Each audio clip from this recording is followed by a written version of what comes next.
Hello, Mr. Minnick here, helping my students learn some graph theory.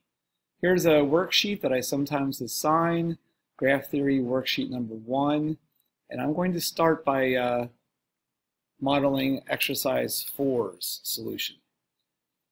Draw the directed graph with vertices A, B, C, D, and E, and directed edges, etc., etc., etc.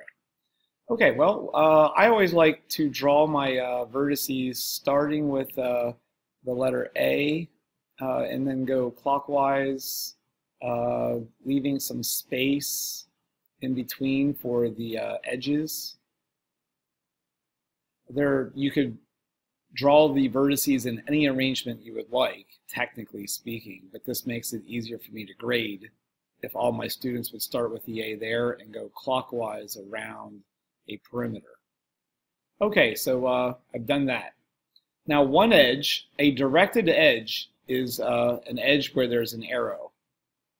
One edge would go from A to B.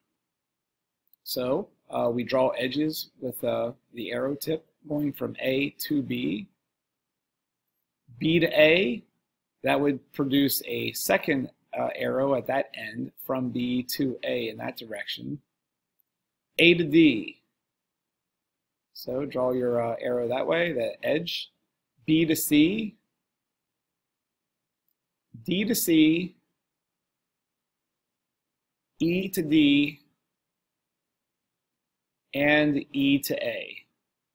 And there is one solution for exercise 4 on this worksheet.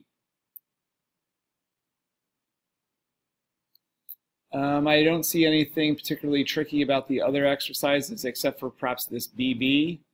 When you end up drawing the B here, along with the A and the C and the D and the E, this BB is represented with a arrow drawn back to the node itself. So AB, for example, would be this directed edge. CD would be that directed edge. And I'm not going to do the rest of this exercise for you. I just wanted to show how the BB is drawn like this. Okay, that's pretty much it. You can do the rest of the worksheet. Good luck.